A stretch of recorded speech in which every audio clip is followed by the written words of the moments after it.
Okay, guys, today we're going to look at rolling motion. We're also going to introduce rotational kinetic energy. To start this video, I want to do a quick warm-up. What I'd like you to do with these 5 objects on a ramp, I'd like you to rank them in the order at which they get to the bottom. So the 5 objects are a frictionless cube.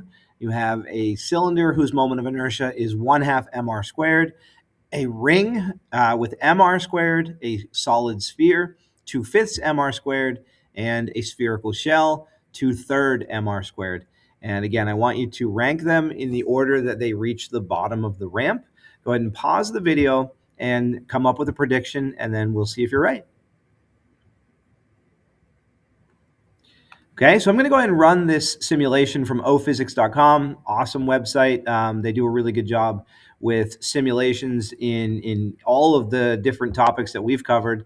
I've gotten a lot of the inspirations in my labs and my simulations from ophysics. So if you want to check that out, they do have a really nice collection of simulations there. But I'm going to go ahead and run this one with our 5 objects. We're going to see who gets to the bottom first. I mean, it's the same angle of the ramp, right? So maybe if we were to drop these 5 objects, we know they'd all hit the ground at the exact same time. Let's see what happens if they roll down the ramp and the cube slides down the ramp without friction. Okay, and it looks like the cube is winning, and then we're getting the solid sphere, and it does seem like the ring came in last. So let's check that out again. It's the cube, it's the solid sphere, then the cylinder, then the spherical shell, and then finally the ring. That's interesting. So I know if I dropped all 5 of them from the same height, they would reach the ground at the exact same time. But the rolling without slipping, something weird is happening there for these guys. So let's take a look at that and see if we can figure out just what's going on, and if we can come up with the correct perspective that we can make this prediction right every single time. So sorry, just trying to get back to my slide there, and I want to be able to draw on that picture from the simulation. So again, we had the 5 objects. You had a cube, cylinder, ring, solid sphere, and a spherical shell. Now, I'm going to approach this from forces and free body diagrams, because that's exactly how I would have done it for the 5 objects if they were just dropped. And the free body diagram would just be the force of gravity, right? And that would show me that they should all hit the ground at the same time, assuming we neglect drag. But because these are rolling objects, they do have something that's causing a torque to make them rotate. So for the cube, it's a little bit different. The cube is frictionless. So as it slides down the ramp, the only forces on the cube are the force of gravity and also the normal force, which is perpendicular to the surface. So that normal force is not causing any acceleration, and it's really balanced with the part of Fg that's perpendicular to the ramp. So the acceleration is coming from that part there, which we have called Fg sine of theta. The downhill component, or the sliding part of the weight, is the net force on the cube. Okay, if we go to any of the 4 rolling objects, I'm going to do, instead of a free body diagram, I'm going to consider a torque diagram. So they're all round in nature. So if I just do a cross section of any of these 4 objects, I would get a circle. And to draw the torque diagram, I draw the forces where they act. And I've got the force of gravity that would act straight down. I've got the normal force from the ramp that would, again, act perpendicular to the surface. And that's exactly what I'm seeing for the sliding cube. The difference is these guys are picking up rolling motion. They are starting to roll or rotate, which means they require a torque. And who's going to cause that torque? It is a static friction. And that static friction is going to act in a way that causes a clockwise torque for each of these 4. Now, I've already kind of given away the reason why they're able to rotate and slide at different speeds, and it's because this is a static friction, not a kinetic friction. If it were a kinetic friction, and if they were all assuming they were all the same material with the same mu, we know kinetic friction is just mu Fn. It has no choice of value. But because we said that these objects are rolling without slipping, it means that the friction they're experiencing is static. And static friction has that ability to choose just the right value. Just, when we say static friction, we say that it's less than or equal to mu Fn, meaning there's a maximum that it can go up to, but it doesn't always max out. It just chooses the value that it needs to be for the specific scenario. So that's the free body diagram for all four of the rolling objects. There's a static friction that causes a clockwise torque and allows them to rotate. But now if I take those three forces from my torque diagram and I just put them into a free body diagram, you've got gravity, you've got the normal force, and then you've got this friction that is up the ramp. I think it's clear why these ones are not going as fast. They have a smaller net force. So the four rolling objects have a smaller net force than Fg sine theta because they've got a friction that is against the Fg sine theta. Okay? The question becomes, why don't they all four travel the exact same speed? If they're all rolling without slipping, why does static friction choose a different value for the four different rolling objects? And it comes down to the inertia of each of the four rolling objects. So friction's going to look at these four objects, and friction's going to say, that the cylindrical shell or the ring, that has a really high moment of inertia. And if I'm going to rotate this object, then I'm going to need to provide a significant torque, right? I mean, friction's obviously not thinking about this, but friction knows exactly what to do.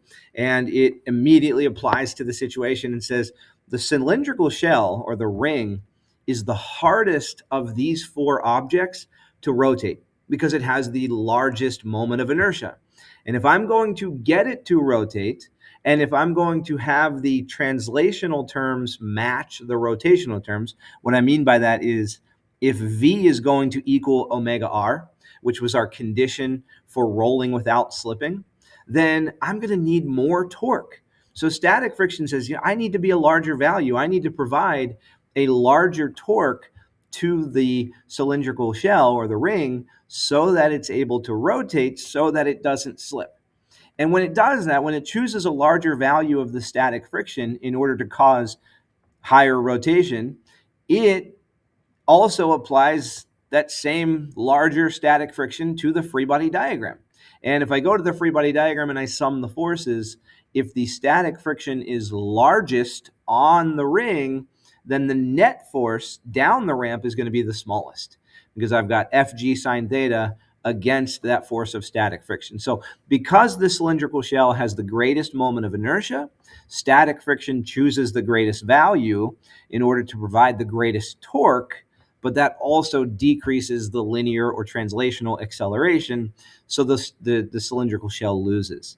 And for that same reason, the sphere, the solid sphere, who the coefficient right there in front is only 2/5 or 0.4, since that's the smallest rotational inertia of the four, then the static friction looks at the sphere and says, I don't need to be that large to provide enough torque for your rotation to match your translation. So in order to get this condition to be met, since a solid sphere is easier to rotate, it doesn't require as much torque. So the static friction chooses a smaller value.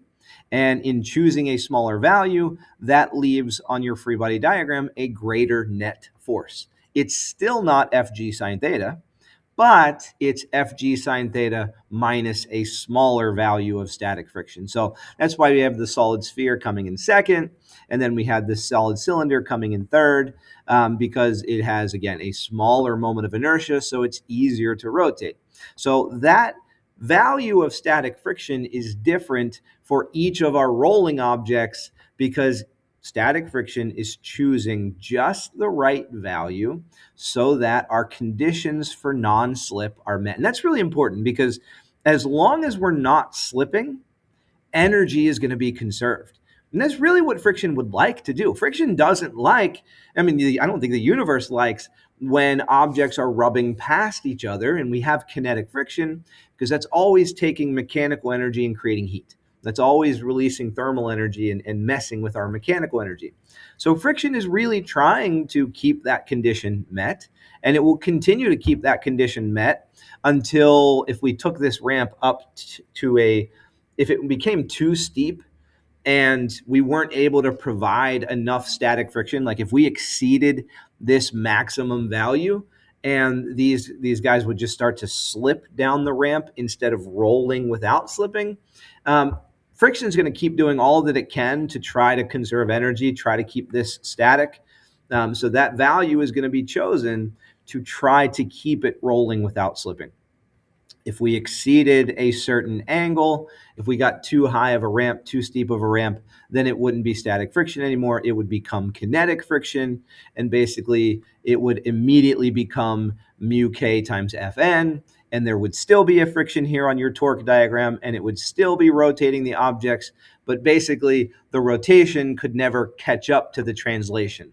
So if we got the ramp too steep, the rotation wouldn't be able to catch up to the translation, because the acceleration would be much greater than alpha times r. So if that condition is not met, then we're not going to be rolling without slipping. We would be slipping.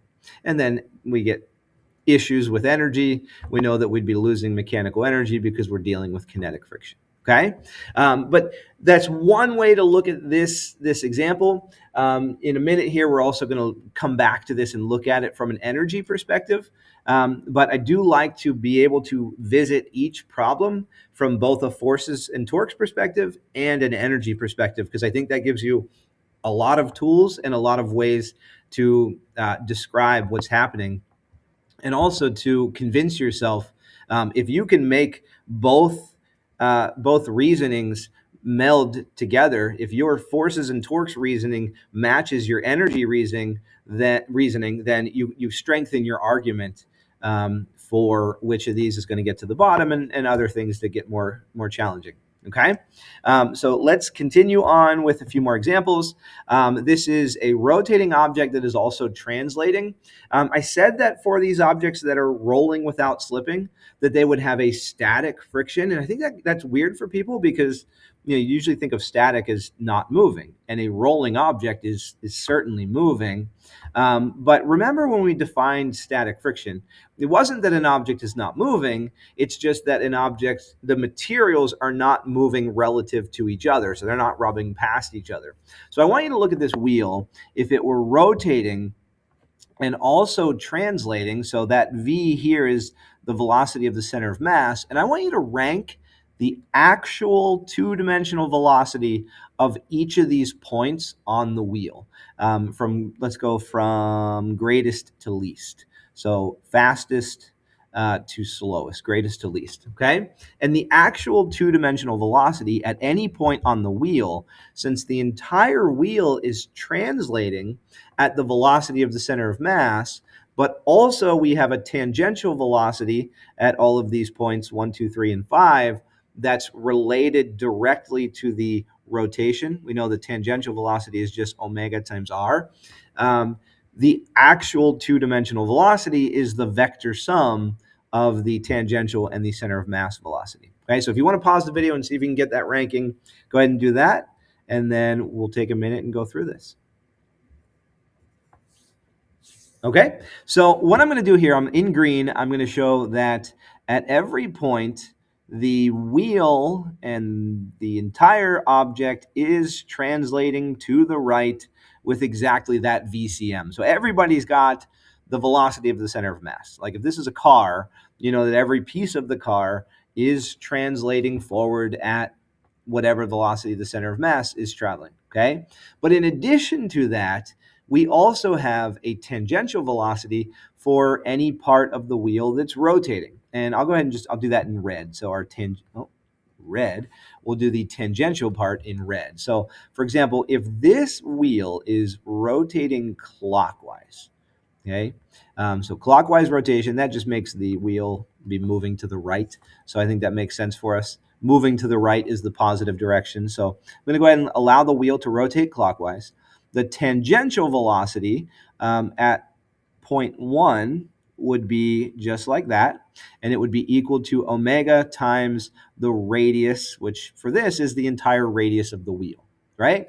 And then since we were rotating clockwise, at point 5, the tangential velocity is in that direction, and at point 2, the tangential velocity is in that direction. And each of them are tangent to the circle. Now, at position 3, it's a little bit more interesting because if, again, V tangential is equal to omega r, since that point 3 is not quite as far from the rotation axis, then that tangential velocity, while still tangent to the circle, is not quite as large as these points that are further out on the wheel. So we have a smaller tangential velocity there for position 3. Okay, and then if we're looking at the center of the wheel is only rotating.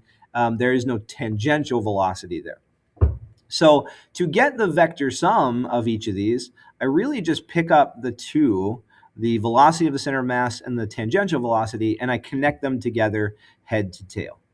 So unfortunately, my velocity here is not being treated as two separate ones. I must not have taken enough of a break between drawing them. So let me remove that one.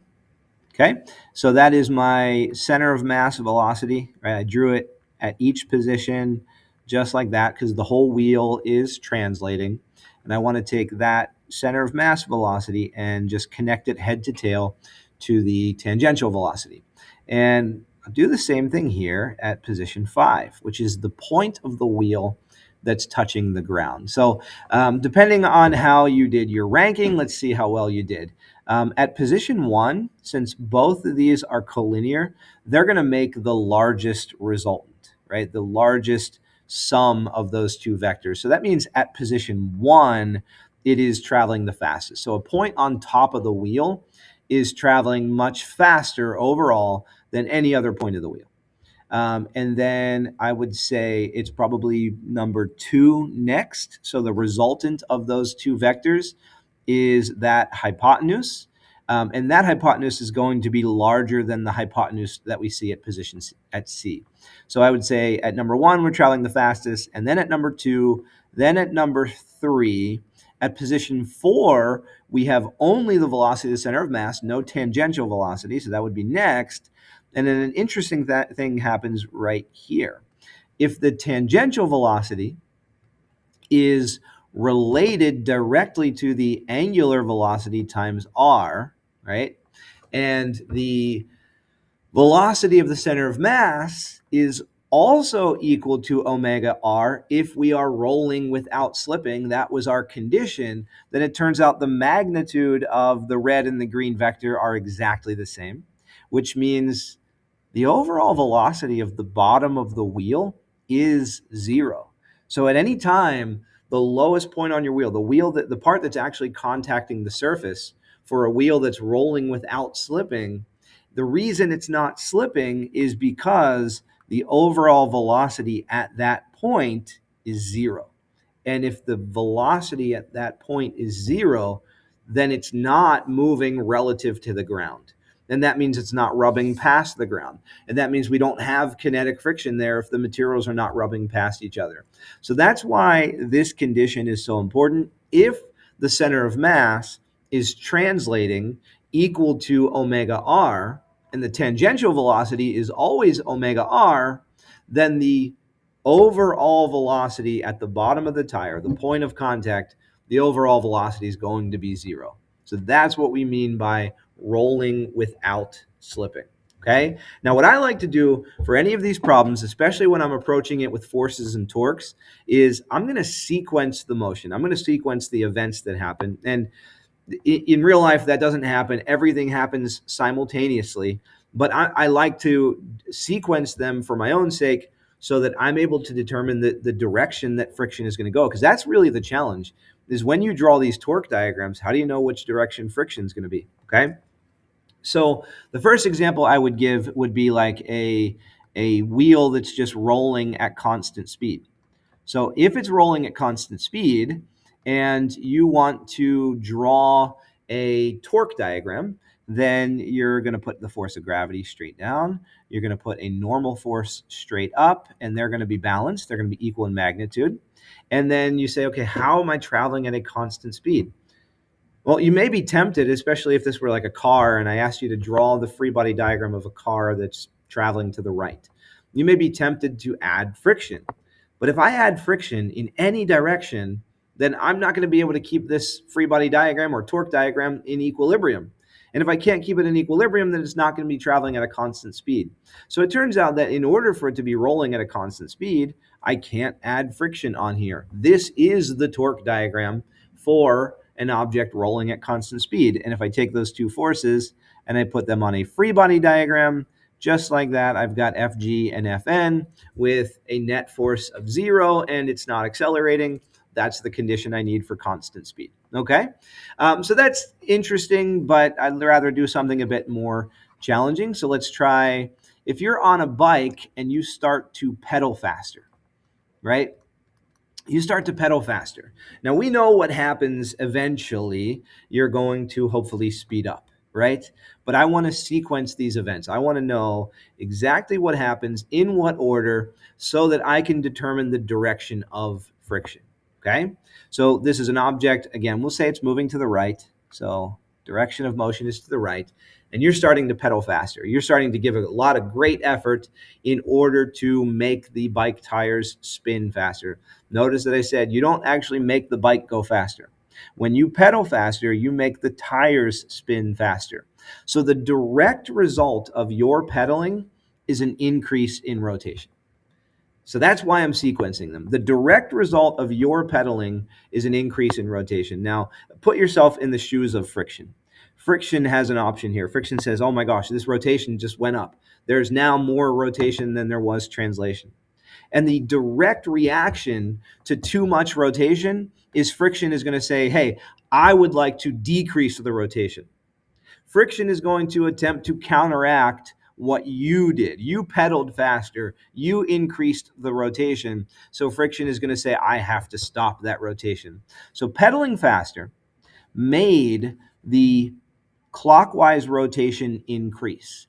If you are friction and you are going to try to stop a clockwise rotation, you are going to choose to go in a counterclockwise fashion. So from that torque diagram, I can see that the force of friction is going to be to the right. It is trying to cause a counterclockwise torque.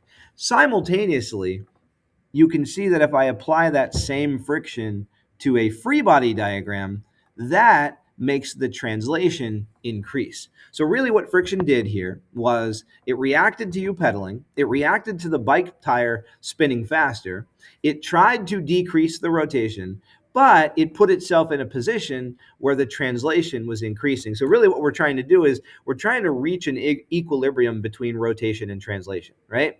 So you put in some effort and you raised up the rotation. Friction says, no, I don't like that. So it tries to bring the rotation down, but it also brings the translation up simultaneously. So when I do that sequence, it's a lot easier for me to determine the direction of friction. Instead of going with my gut feeling, I'm gonna apply it one step at a time, sequence what's happening. How would friction react? What's that going to do to the translation? Okay, we can try another quick example here. And then, so maybe you want to try this one on your own. Just like instead of pedaling faster, what if, okay, again, we're traveling to the right and you're on your bike and you slam on the brakes, right? You slam on the brakes. Okay, so what I'd like you to do is try to go through the sequence, draw a torque diagram, and draw a free body diagram and see if you can come up with the direction of friction. Okay, all right, so on my torque diagram, I know there's going to be Fg, I know there's going to be Fn, right? Those guys are going to be on there almost 100% of the time. And they are balanced here, assuming that we are on a flat surface. So I want to sequence what happens here. You slam on the brakes. The direct result of slamming on the brakes is not the bicycle stopping, right? That is not going to happen because you slam on your brakes. You slam on your brakes, the direct result is that the rotation decreases, right? When you apply the brakes, the rotation of the wheels decreases. Now, put yourself in the shoes of friction. If you are friction and you are seeing that our clockwise rotation is now decreasing, you're going to say, wait. I want to increase that rotation. I'm going to fight that lowered rotation. So you have applied the brakes, which decrease the rotation. You're going to say, no, I want to increase the rotation. So if I'm looking at that torque diagram, friction is going to choose to go to the left. And going to the left would apply a clockwise torque. So it's fighting that loss of rotation. But when I apply that force of friction to a free body diagram, and I've got my Fn and my Fg, I can see that for an object that's traveling to the right, a leftward friction would decrease the translation. So again, when we sequence the results, we say, okay, slamming on the brakes decreases rotation. Friction would react by trying to increase that rotation. Simultaneously, because it chose to go left, it's really going to decrease the translation. So this time what we saw was you're trying to balance your rotation and your translation. Slamming on the brakes decreased the rotation. Friction's going to try to raise that up by causing a clockwise torque, but simultaneously it's going to bring the translation down to match. Okay? All right, so I'd like you to try this one real quick. This is an object that's sliding on a frictionless surface, and it's going to hit a ramp that has friction, and then a rolling without slipping that hits the same ramp. Which one of those is going to go up the ramp higher? Is it going to be the sliding object when it meets the friction, or is it going to be the rolling object when it meets the friction? If you would, pause the video and make a prediction. All right, so I'm again going to attack this from a forces perspective.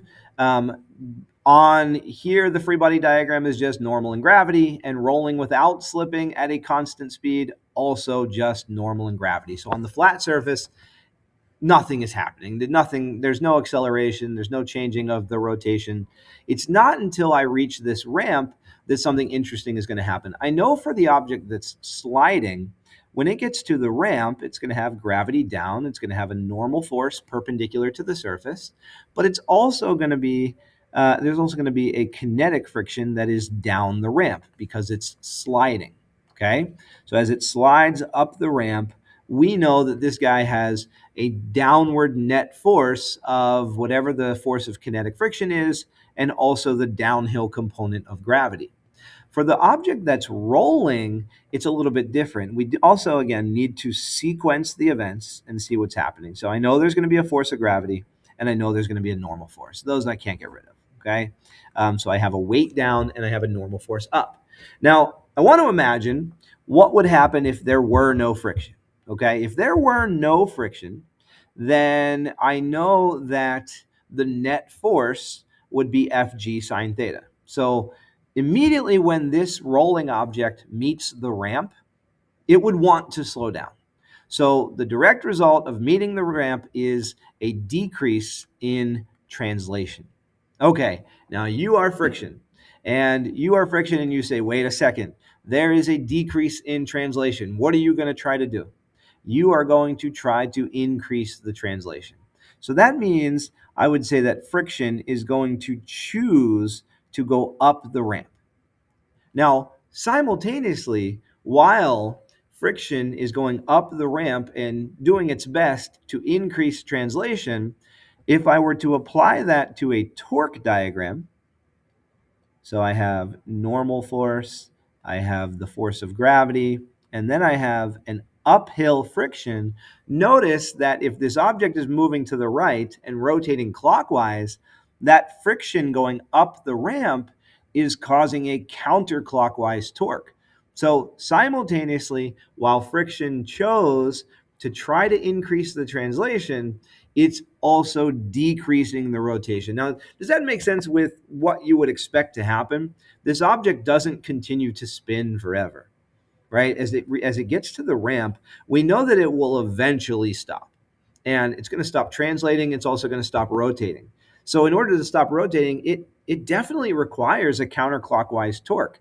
It may not have been obvious that friction was going to cause that counterclockwise torque, but I think sequencing the events and saying, okay, friction is reacting to this object trying to slow down. The translation decreases as soon as you hit the ramp. friction says, I don't like that. I'd like to increase that translation. I'd like to fight that change. But simultaneously, when you look at that on a torque diagram, you can see that friction is causing that counterclockwise torque. Now, who goes higher? Well, this free body diagram has both friction and Fg sine theta downhill. This one has Fg sine theta downhill, but it has friction uphill. So there is a smaller net force on the rolling object, and a smaller downhill net force means that rolling object is going to go higher than the object that's sliding. So unfortunately, this object is just going to slide up the hill. Maybe it only makes it to here, but our rolling object is going to go a little bit further because the net force is smaller because there is an uphill friction instead of a downhill friction. Okay. Now, I would like to talk about rotational kinetic energy, and then we're going to revisit those two scenarios with energy and see if we can resolve our understanding to make sure that the forces and torques matches our energy understanding. So if you remember translational kinetic energy, so I'm going to subscript them now as translational and rotational. Translational kinetic energy was just 1/2 mv squared. So I know that I've gotten to a point in Unit 5 and Unit 6 where I'm just replacing linear terms with rotational terms, and I'm able to come up with all of these new equations. So if I were to replace mass with moment of inertia, if I were to replace translational velocity with angular velocity, I have this new equation which represents rotational kinetic energy. Could also do the same thing for work. We know that work was force times distance, or force times force times displacement. If I'd like to look at angular work, or the work done by a torque, then I would just replace my linear terms with their angular analogs. So I replace force with torque, and I replace displacement with angular displacement. So I'm able to get rotational work and rotational kinetic energy. So if we revisit that ramp from the very beginning of this very long video, we could say that they all start, assuming they have the same mass, they all start with the exact same GPE. Now, we've seen that it doesn't matter if they have the same mass.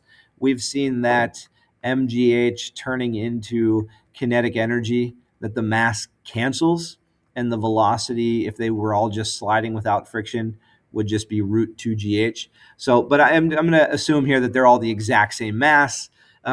This frictionless cube has all of its gravitational potential energy turning into translational kinetic energy, right? None of it is turning into rotational kinetic energy, which makes sense because this is the object that has the most velocity, most translational velocity at the end, which is another reason why it gets to the bottom first. Now, if I look at these 4 rolling objects, they are acquiring rotational kinetic energy.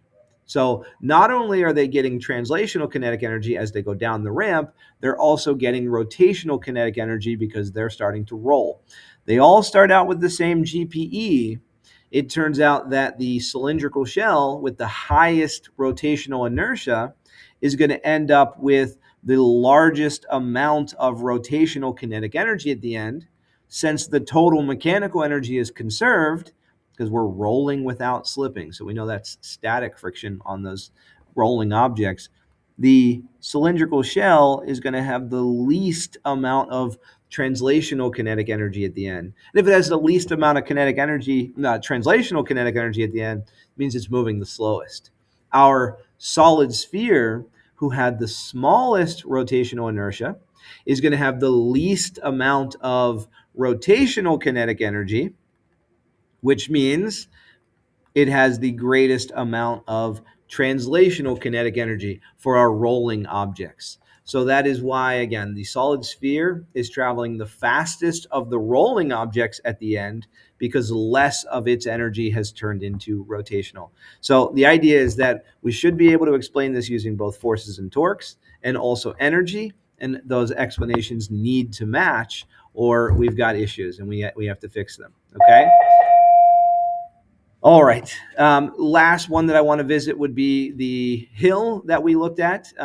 The trick on this one is The sliding object is only translating, so it has only translational kinetic energy. The rolling object actually had both translational kinetic energy and rotational kinetic energy. And as they go up the hill and they acquire gravitational potential energy, for the sliding object, unfortunately, when it gets to the hill and it experiences friction, it experiences a kinetic friction, which means, number one, we have some mechanical energy loss. So we're not even going to end up translating all of this to GPE. Some of it is going to end up as loss or thermal energy. For our rolling object, because it rolls without slipping, that friction is going to be a static friction, which means all of this energy is transferred over to the gravitational potential energy. And when it runs out of both translational kinetic and rotational kinetic, all of that will be in the form of gravitational potential energy at the end, which affects the height. If it has the greatest GPE at the end, it's going to go much higher. So 2 reasons why the rolling one goes higher. Number 1, it started out with more mechanical energy. Number 2, it also conserved all of its mechanical energy. Unfortunately, the sliding object lost some energy due to the force of friction. Okay? So hopefully that is enough. I know this video was really long, but I appreciate you watching, and good luck.